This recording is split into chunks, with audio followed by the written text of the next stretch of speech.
altura, vamos. Sonriendo, aleluya, al Rey de Reyes en esta mañana. Vamos. 1, 2, 3, vamos. Aleluya. Gózate en esta mañana, vamos. Ahí está la fuerza del cristiano en el gozo del Señor. Aleluya, vamos. Él es mi fortaleza, vamos. Grande y fuerte es nuestro Dios. ¿Quieres? Grande y fuerte nuestro Dios. Grande y fuerte es nuestro Dios. Dile, grande y fuerte es nuestro Dios. Vestido en majestad, coronado con poder, digno de toda la adoración. Vestido en majestad, coronado con poder, toda gloria y honra sea para Él.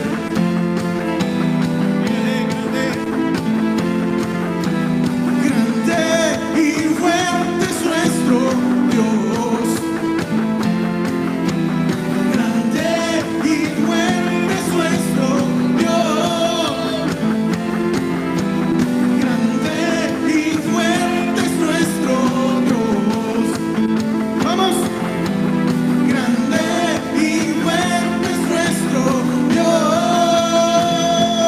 Vestido en majestad, coronado con poder, digno de toda la adoración. Vestido en majestad, coronado con poder, toda gloria y honra sea para Él.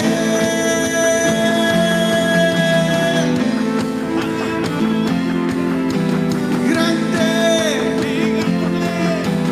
fuerte es nuestro Dios. Grande, fuerte es nuestro Dios. Grande y fuerte es nuestro Dios. Grande y fuerte es nuestro Dios. Grande y fuerte es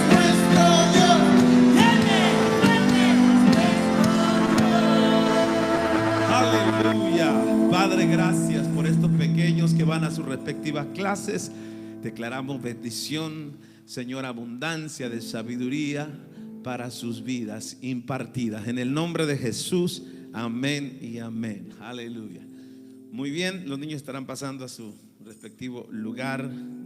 Mientras nosotros vamos a prepararnos en esta mañana para hablar sobre algo de suma importancia. Quiero decirles que lo que hemos estado tratando ahora en estas últimas prédicas es un poco relacionado más que nada a lo teológico. Creo que es de suma importancia que nosotros nos empapemos de las verdades de la Escritura, porque eso es lo que da un fundamento a una vida. Gloria al Señor. El fundamento lo da la palabra de Dios. ¿Cuántos dicen amén? Vamos a abrir nuestras Biblias en Gálatas capítulo 4, versículos 4 al 7. Hoy vamos a hablar sobre 3 hechos innegables de la encarnación de Jesús. Seguimos en este espíritu, gloria al Señor, de acerca o de la Navidad.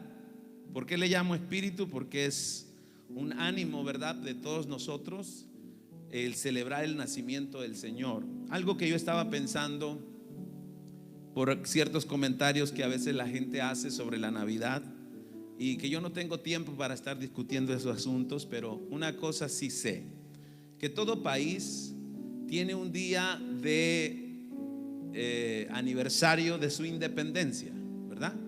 Todos los países, la mayoría de los países latinoamericanos, aquí esta nación, tiene un día que celebran la independencia.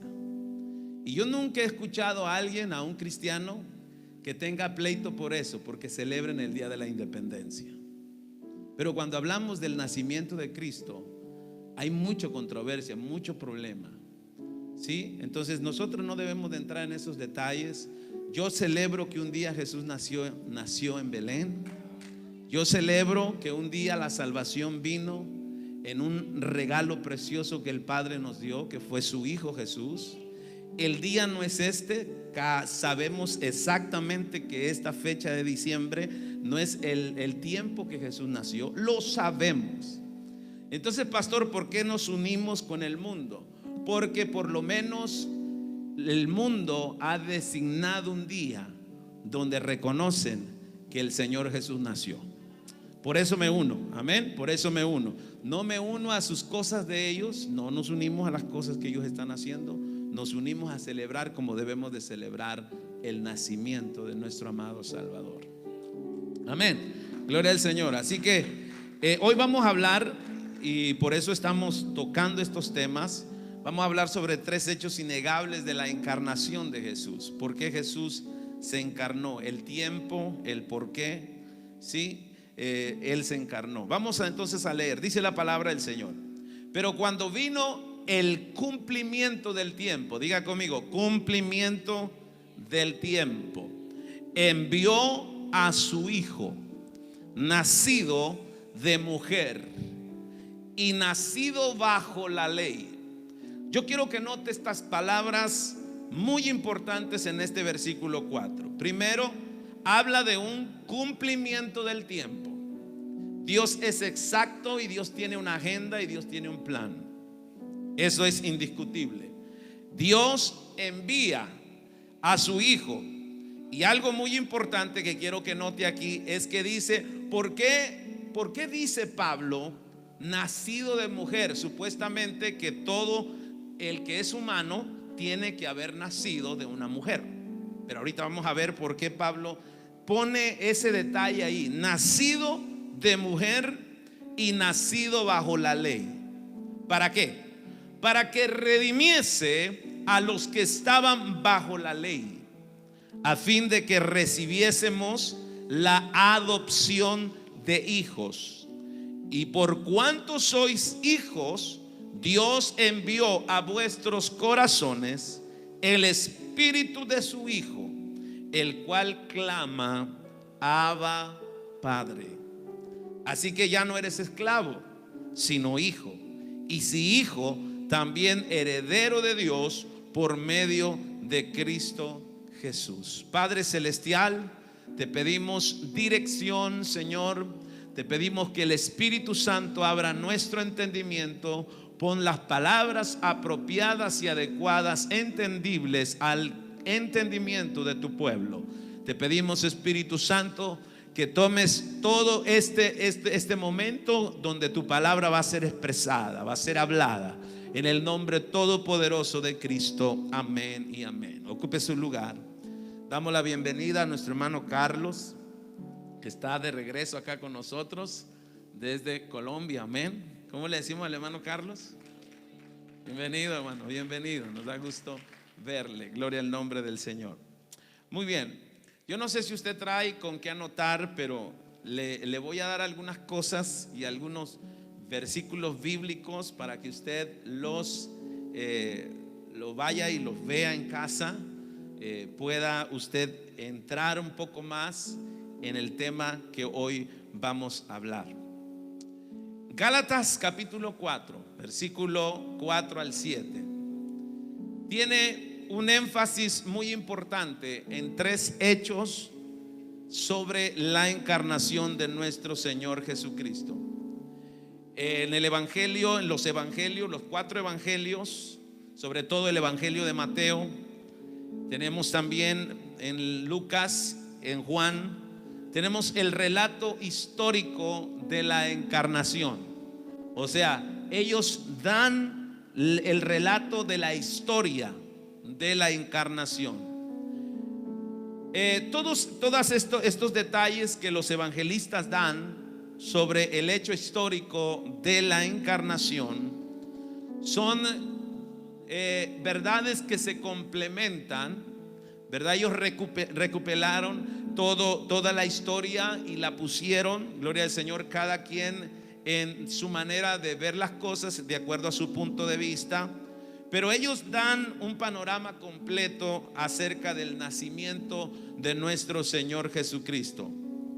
Pero mientras ellos presentan el relato histórico de la encarnación, el apóstol Pablo, aquí dirigiéndose a los Gálatas, en el pasaje que nosotros estamos abordando en esta mañana, nos da la explicación doctrinal del evento de la encarnación.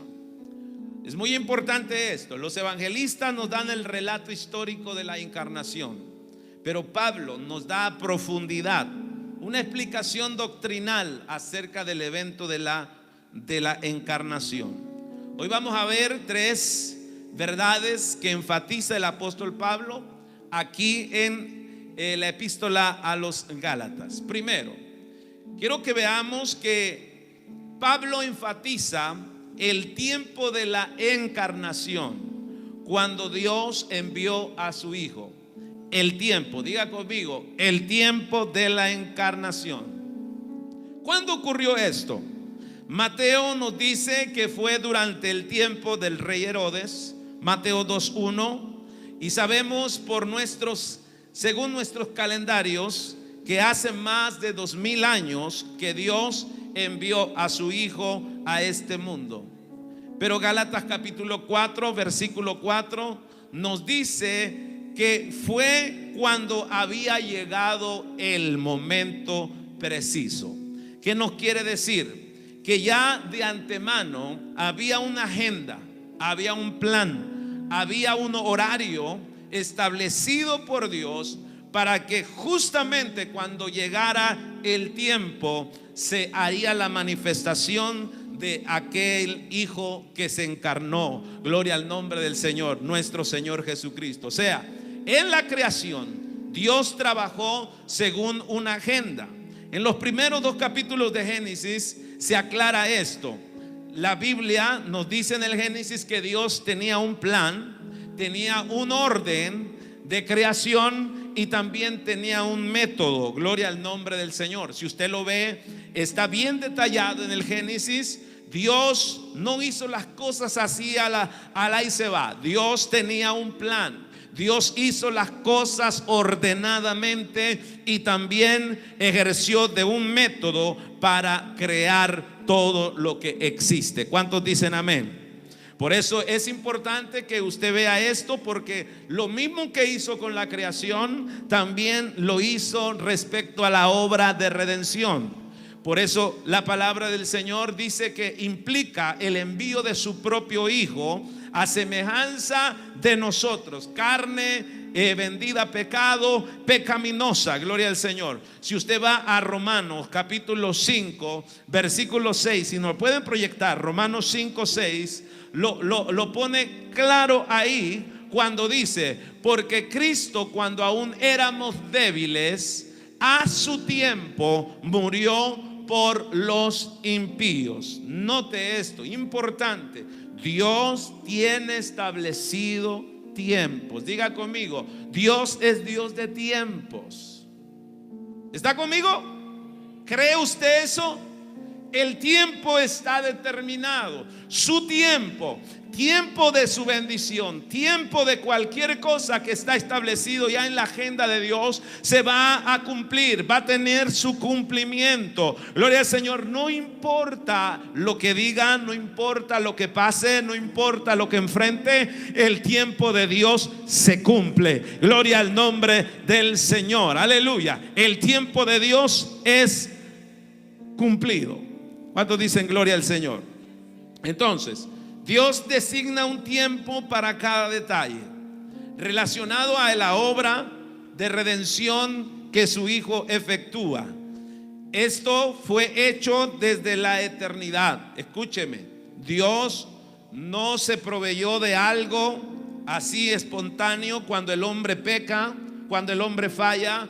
cuando el hombre toma del fruto prohibido. Dios no hace eso. Dios designó desde antes, en la eternidad, designó ya su obra redentora. Ve Apocalipsis capítulo 13, versículo 8. Yo quiero que lea allí, y si lo pueden proyectar se lo voy a agradecer. Dice: y la adoraron todos los moradores de la tierra, cuyos nombres no estaban escritos en el libro de la vida del Cordero, que fue inmolado desde el principio del mundo. ¿Cuándo dice que fue inmolado el Cordero? Desde el principio del mundo. Así que esto es desde antes. Estamos acá. Entonces, en el tiempo exacto fue predicho en la antigüedad, 4000 años antes de que Cristo viniera. Ya el Señor en Génesis capítulo 3, versículo 15, nos habla, gloria al Señor, que llegaría el Salvador del mundo. Y desde ahí se profetiza que Cristo vendría. Donde dice el Señor: y pondré enemistad entre ti y la mujer, entre su simiente y la simiente suya. Esta te va a herir en la cabeza y tú le vas a herir en el carcañal. Hablando del Señor Jesucristo. Entonces Jesús vino justo en el momento correcto, cuando el mundo estaba preparado moralmente, espiritualmente, socialmente, políticamente, religiosamente y nacionalmente. Cuando Israel estaba listo, Cristo apareció. ¿Cuántos dicen gloria al nombre del Señor? Entonces es bueno que usted y yo recordemos que Dios todavía está trabajando en una agenda. Amén. Diga conmigo: Dios no ha terminado conmigo. Dios tiene muchas cosas ya prescritas, hechas desde la eternidad en mi vida, y que se van a llevar a cabo, gloria al nombre de Jesús, cueste lo que cueste, venga lo que venga. ¿Cuántos dicen amén? Entonces, el tiempo fue preciso. La naturaleza de la encarnación. Vamos a ver la naturaleza de esta encarnación. ¿Cómo es que Dios envió a su Hijo? Y esto lo revela en tres expresiones Pablo en Gálatas capítulo 4. Primero, dice que Dios envió a su Hijo. Diga conmigo: Dios envió a su Hijo. O sea, esto me dice a mí que el principal impulsor fue el Señor, fue Dios mismo. Él impulsó, porque dice: Dios envió a su Hijo. Juan capítulo 3 versículo 16 dice: porque de tal manera amó Dios al mundo, que dio a su Hijo unigénito, para que todo aquel que en él crea no se pierda. O sea, la venida del Señor Jesús a esta tierra fue voluntariamente impulsada por el Padre de la gloria. ¿Cuántos le dan gloria al Padre por ello? Salmo 40 versículo 7 nos dice, aleluya, que fue un acto voluntario de parte del Hijo. Gloria al nombre del Señor. Salmo 47. Ahora, Dios, dice la palabra, Dios envió a su Hijo. Yo quiero que noten, y esto es muy importante, porque si algo es enviado es que algo ya existe. Entonces, esto nos habla de la preexistencia de Cristo. Cristo ya estaba preexistente con el Padre cuando el Padre lo envía. Entonces Cristo tenía que salir de una parte o de alguna parte cuando Él es enviado. Yo quiero que vaya a Isaías capítulo 9 versículo 6 y vamos a ver lo que dice Isaías. Gloria al nombre del Señor. Porque un niño nos es nacido a nosotros los humanos en la tierra. Un niño nos es nacido, hijo nos es dado. Aleluya. Y el principado sobre su hombro, y se llamará su nombre admirable, consejero, Dios fuerte, Padre eterno, príncipe de paz. Aleluya. Así que Cristo ya preexistía con el Padre. Gloria al nombre del Señor. Entonces Cristo no es del tiempo que cuenta como el tiempo después de Cristo. No, Cristo ya era antes. Estamos acá. Yo quiero que vaya a Juan capítulo 16 versículo 28. Muy importante. ¿Por qué le estoy dando base? Porque a veces, gloria al Señor, llegamos ante ciertas personas que nos dicen que Cristo no era Dios. Cristo ya era Dios. Aleluya, Cristo es Dios. Juan 16, 28. Gloria al nombre del Señor. Entonces, dice ahí: salí del Padre. ¿De dónde salió? Del Padre, y he venido al mundo. Otra vez dejo el mundo y voy al Padre.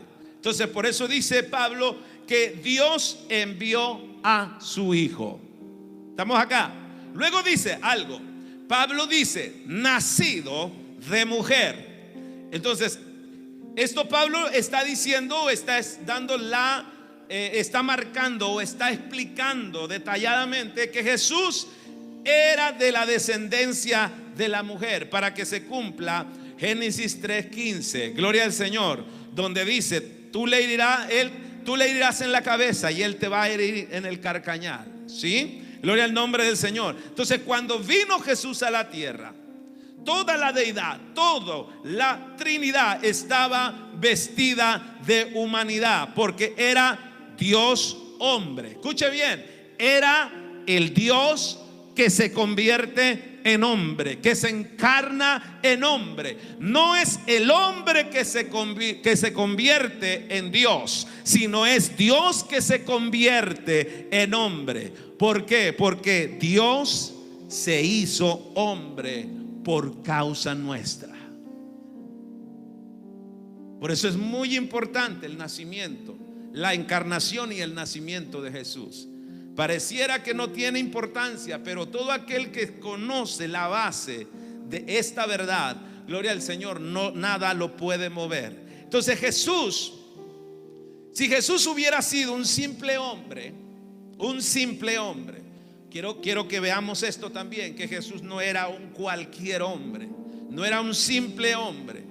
Entonces sería de más decir que nació de una mujer, porque ¿de qué otra manera puede venir a este mundo un ser humano si no es engendrado en el vientre de una madre y nacido de esa madre? ¿Sí? No hay otra manera.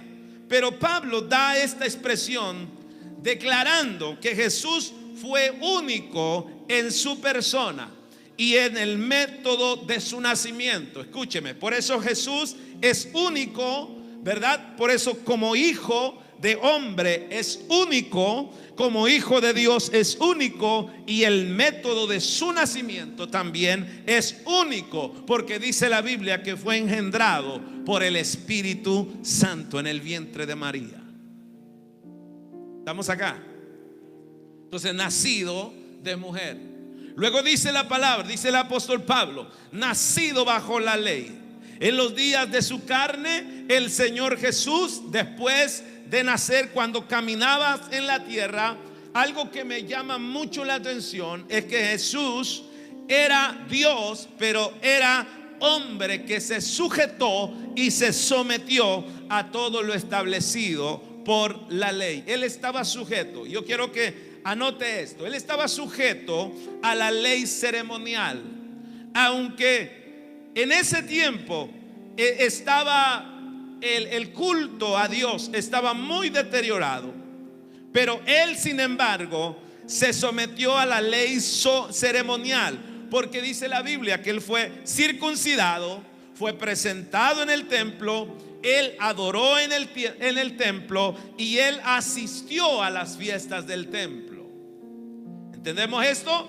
Mi Jesús era una persona que se sometía, gloria al Señor, a la ley ceremonial.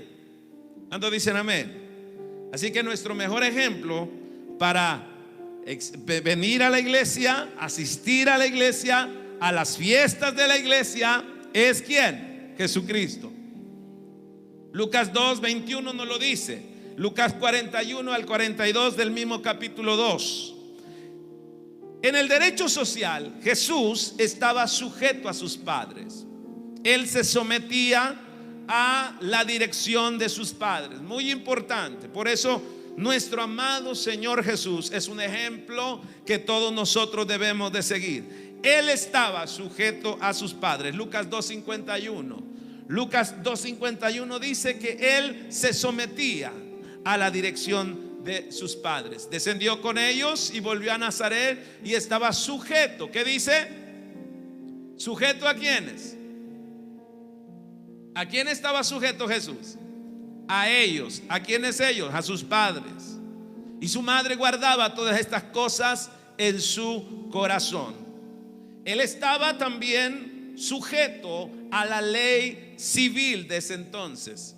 Mateo 17, 24 al 27. Dice que él pagaba los impuestos. O sea, él estaba sujeto al sistema tributario de ese entonces. Y él obedecía y se sujetaba. Increíble, ¿verdad? Pero él tenía que ser, por eso Jesús era sin tacha. A él no lo podían agarrar en nada. Los fariseos andaban detrás de él queriendo ver a ver en qué metía, como dicen ahí la palabra más coloquial, metía la pata. Ellos querían ver dónde Jesús fallaba para poder acusarle, para poder decir aquí falló. Pero aún allí Jesús pagó los impuestos cuando fue necesario. Él estaba sujeto a la ley moral. Jesús mantuvo la ley en cada punto.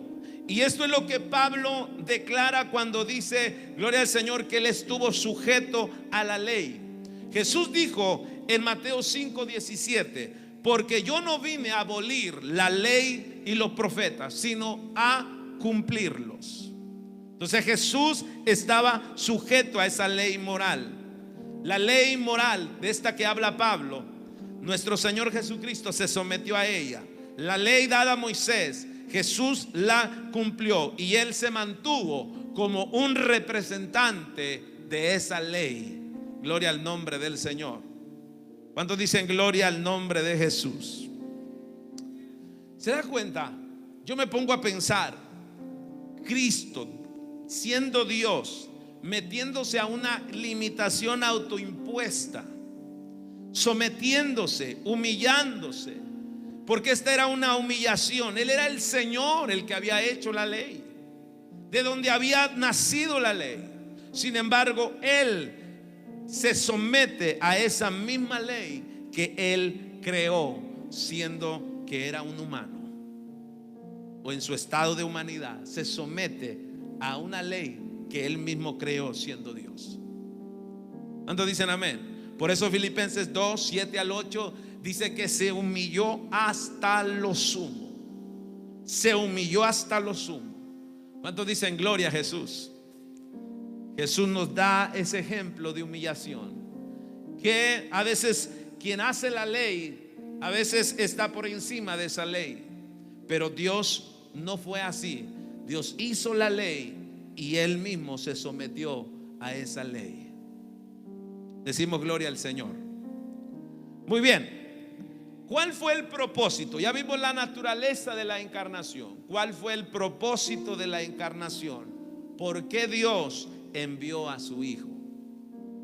Y esto es lo que me emociona y llena mi corazón de gozo y de alegría. ¿Por qué Dios? Todo lo anterior, el tiempo, la naturaleza de la encarnación, no tendría sentido sin un propósito. Pero aquí nos enseña el apóstol Pablo cuál fue el propósito para lo cual Jesús se encarnó en aquel bello niño que nació allá en Belén, en un pesebre. ¿Por qué Dios envió a su Hijo? Pregúntese, ¿por qué Dios envió lo más preciado, lo más que amaba?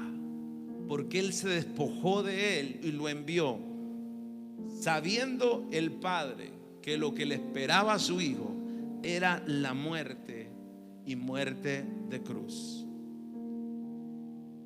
¿Por qué el Señor necesitaba venir a la tierra? ¿Por qué necesitaba nacer en el pesebre? Pablo nos revela un triple propósito. Y esto lo menciona especialmente en Gálatas 4, versículo 5, versículo 6 y versículo 7. Y quiero primeramente que vayamos y veamos el primer propósito para lo cual Dios envió a su Hijo. ¿Qué dice ahí? Gálatas 4, 5. Para que redimiese a los que estaban bajo la ley, a fin de que recibiésemos la adopción de hijos. ¿Para qué vino Jesús? Para redimirnos. Diga conmigo: Jesús vino para redimirme. Parece tan sencillo, parece que esto ya usted lo ha escuchado tanto tiempo, pero a veces se nos olvida realmente el por qué Jesús se encarnó. Jesús vino a redimirnos. Significa que Jesús vino a liberar de la esclavitud y de la maldición de la ley que nos condenaba. Cristo cumple la ley, por eso Él se sometió a la ley. Y después de cumplir la ley, ahora Él viene y paga el precio de nuestra libertad. Quita esa maldición de la ley que estaba sobre nosotros. Esas 10 cosas que nos apuntaban a nosotros y nos decían: pecador, falto, mereces castigo porque has violado los 10 mandamientos. Esa ley que nos condenaba, Jesús viene y nos libera. La maldición de la ley es la pena que viene por haber violado esa ley. Todos hemos violado la ley. ¿Cuántos hemos violado la ley? Alce la mano porque todos hemos violado la ley. Todos. Escúcheme. Y esto no es como broma. Todos hemos violado la ley. Y esto es serio el asunto. Porque la ley se dio a los hombres para regir al hombre, pero el hombre la violó. Entonces nosotros no teníamos ningún escape. La condenación estaba sobre nosotros. Por eso dice Pablo que estábamos bajo maldición y estábamos en peligro del castigo. Por eso Cristo vino a redimirnos de la maldición de la ley. Lo hizo al ofrecer su propia vida, derramar la sangre, su sangre en la cruz del Calvario. Yo quiero que vea Primera de Pedro capítulo 1 versículo 18 al 19.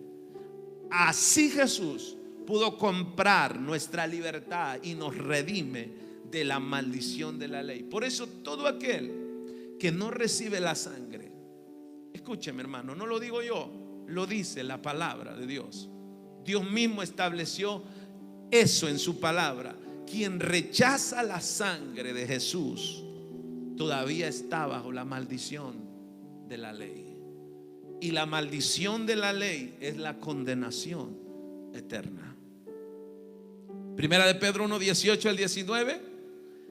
Proyéctamelo por favor. Dice la palabra del Señor: sabiendo que fuiste rescatado de vuestra vana manera de vivir, la cual recibisteis como herencia de vuestros padres, no con cosas corruptibles como oro o plata, sino con la sangre preciosa de Cristo, como de un cordero sin mancha y sin contaminación. Entonces Cristo te vino a redimir. Cristo me vino a redimir. Lo que yo soy es por la sangre de Jesús. Lo que me cubre y lo que te cubre a ti es la sangre de Jesús que te compró. Ese es el precio que pagó el Señor. Amén. ¿Para qué vino Jesús? ¿Para qué vino? ¿Para qué se encarnó? ¿Cuál fue el propósito? Segundo propósito: vino para que recibiésemos los derechos completos de los hijos. Vea Gálatas 4:5. El propósito de Dios en la encarnación es que podamos llegar a ser hijos de Dios. Y esta filiación, o sea, esta adopción se basa en esa redención. Si tú no eres redimido, tú no puedes recibir los derechos de un hijo. Para redimir, para que nosotros podamos recibir perdón, es importante que seamos redimidos. ¿Cuántos dicen amén? Entonces el Hijo de Dios se convirtió en el Hijo del Hombre por nosotros, los hijos de los hombres, para que los hijos de los hombres, qué maravilloso es esto. El Hijo de Dios se convirtió en el Hijo del Hombre para que nosotros, los hijos de los hombres, pudiésemos convertirnos en los hijos de Dios. ¿No le da gusto eso? Aleluya. Que el Dios maravilloso que nos ama se haya dignado, se haya humillado, mejor dicho, bajarse a convertirse en un hijo de hombre para que nosotros pudiésemos tener el derecho y podernos convertir en hijos de Dios. Por eso dice Juan 1:11: a lo suyo vino y los suyos no le recibieron, pero todo aquel que le recibe le dio poder, le dio potestad de ser hecho hijo de Dios. Aleluya.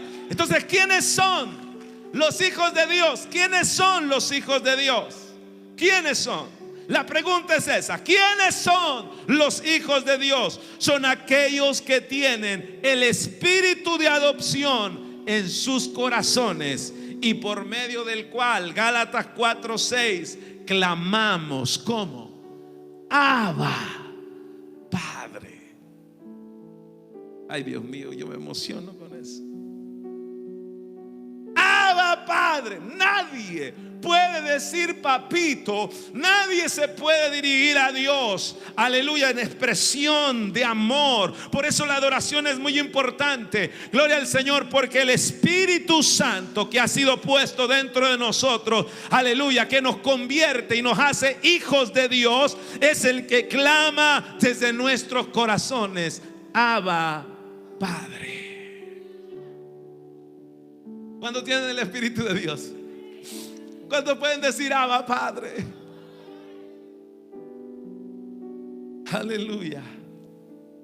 Él vino para que pudiéramos, tercera razón, Él vino para que pudiésemos convertirnos en herederos de Dios a través de su Hijo Jesús. Versículo 7, Gálatas 4:7 dice: así que ya no eres esclavo. Diga conmigo: ya no soy esclavo, sino hijo. Y si hijo, ¿cuántos son hijos? También heredero de Dios por medio de Cristo. Hay mucha gente que no viene a celebrar su herencia. Hay mucha gente que no adora ni exalta el nombre del Señor por la herencia que tiene. Aleluya. Dentro de ti hay una herencia incalculable, hay una riqueza incalculable, aleluya, que Dios nos ha dado a través de su Hijo. Aleluya. Suelte otro texto ahí, Romanos 8:16 al 17. Dice la palabra que somos coherederos con Cristo. El Espíritu mismo da testimonio a nuestro espíritu de que somos hijos de Dios. Y luego dice el 17: y si hijos, también herederos. Como hijo ya eres heredero, heredero de Dios y coheredero con Cristo. Así que si es que padecemos juntamente con Él, para que juntamente con Él seamos glorificados. ¿Cuántos están padeciendo? ¿Cuántos están padeciendo? ¿Qué es padecer? ¿Qué es padecer? Mire bien lo que dice ahí: si es que padecemos juntamente con Él.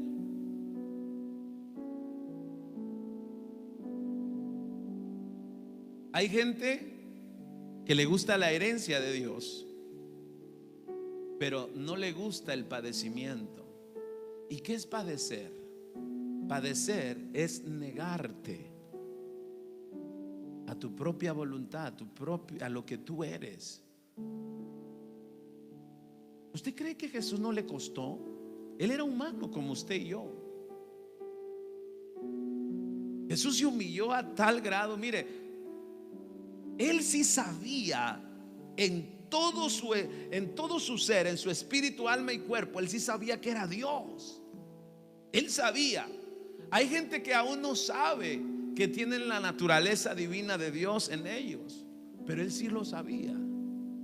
Él se sometió a un padecimiento a tal grado que se humilló tanto, gloria al nombre del Señor, que yo creo que no hay otra humillación más grande, hermano. ¿Qué nos cuesta a nosotros seguir ese padecimiento del Señor? Dice, si padecemos juntamente con Él, para que juntamente con Él seamos ¿qué? Glorificados. ¿Qué es lo que estamos? Mire, la redención fue hecha. La redención está en el tiempo pasado. Justificados pues por la fe tenemos paz para con Dios por medio de nuestro Señor Jesucristo.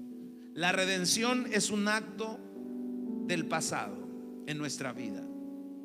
La santificación es un acto presente en el cual nuestra vida se está haciendo semejante a la de Jesús. Y es aquí en este lapso de tiempo presente donde está el padecimiento. Por eso, mi hermano, negarse es cargar esa cruz de Cristo. Y eso es lo que mucha gente no va a tolerar en estos últimos tiempos. Porque en este tiempo dice la Biblia que no sufrirá la sana doctrina, sino que se van a aumentar maestros conforme a sus concupiscencias, diciéndote, mira, si tú sientes eso, si el deseo está en ti, dale lugar a tu deseo, que eso es la mejor expresión de tu vida física. No puede ser. Jamás. Jamás. ¿Vas a negarte a tus impulsos? ¿Cuántos tenemos impulsos dentro de nosotros? Tenemos impulsos, porque somos humanos, tenemos carnalidad. Fuimos hechos con eso. Pero aquí Pablo está diciendo, ¿quieres convertirte en un coheredero con Cristo Jesús? Tienes que padecer con Él, para que al final de ese padecimiento, igual como Jesús fue glorificado, tú también seas glorificado con Él. Cuando Jesús resucita, dice la Biblia que después lo ven a Él. ¿Y cómo lo ven?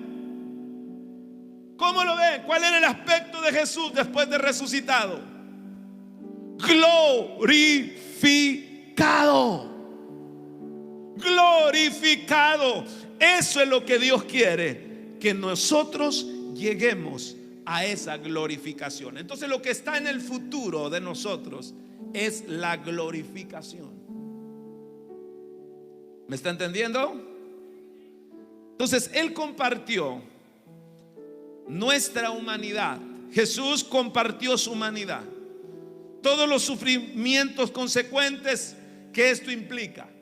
¿Qué sufrimientos hay en la humanidad? Muchos.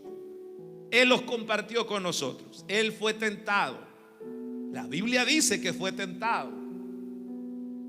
Fue tentado. Dice que en todo fue tentado. Usted puede pensar en una tentación que le ha venido y que usted crea que a Cristo no se le presentó. En todo fue tentado. Pero el escritor dice, pero sin pecado. Amén. Entonces, por su gracia y por la fe en Él, debemos compartir su gloria. Si tú padeces con Él, tú vas a compartir la gloria. ¿Dicen amén? Termino ya con esto. En la parábola del hijo pródigo, Lucas 15, el padre le dijo al hijo mayor algo muy importante. Y este es el estado en el cual Dios quiere que tú estés ahora. Si tú fuiste el hijo pródigo, regresaste a tu padre, ahora tú pasas a tener la misma posición y la misma herencia del hijo mayor. Dice la palabra del Señor que el padre le dice a su hijo mayor, hijo mío, Porque aquel hijo mayor estaba medio celoso, diciendo: este ingrato que se fue y se gastó todo con ramera, ahora tú lo recibes con todo esto. A mí ni siquiera me has dado un cabrito para comerlo con los amigos. ¿Qué le dice el padre? El padre le dice: hijo mío, siempre estás conmigo. Aleluya. Todo lo que tengo es tuyo. Es tuyo. Lucas 15:31. Todas las cosas, todas mis cosas. Mire lo que dice. Entonces le dijo: hijo, tú siempre estás conmigo. Ay, Dios mío, qué bendición. Qué lindo es saber que yo estoy siempre con mi Padre y que todas las cosas de mi Padre son mías. Yo no sé si a usted le da alegría eso. Aleluya. Eso es lo que exactamente el Padre te está recordando a ti, hijo de Dios. Hijo mío, tú eres redimido por mi sangre. Siempre estás conmigo. Tienes los derechos completos de un hijo. Y tercero, todo lo que tengo es tuyo. Eres heredero de Dios y coheredero con Cristo Jesús. Ahora entiende usted por qué Jesús se encarnó. Entendemos por qué. ¿Habrá razón por la cual adorar a Dios, adorar a Jesús? Si siquiera te pusieses a pensar, hermano, no en las cosas que te cambiaron o que has cambiado como cristiano, o que el Espíritu Santo te ha ayudado a ser transformado. Si solamente pensáramos en estos tres hechos de Cristo en su encarnación, con eso bastaría para que tú y yo tuviésemos todo el tiempo en un lugar agradeciéndole, adorándole y exaltándole. ¿Cuántos quieren ponerse de pie en esta mañana? ¿Cuántos quieren venir a adorar a Jesús? Yo quiero que hoy le demos una adoración a Jesús, la mejor adoración que usted trae en su corazón. Después de haberle hablado esta palabra, yo no sé si la entendió en la totalidad. Mi intención fue, y le pedí al Espíritu Santo que me ayudara a poderle transmitir de la manera más clara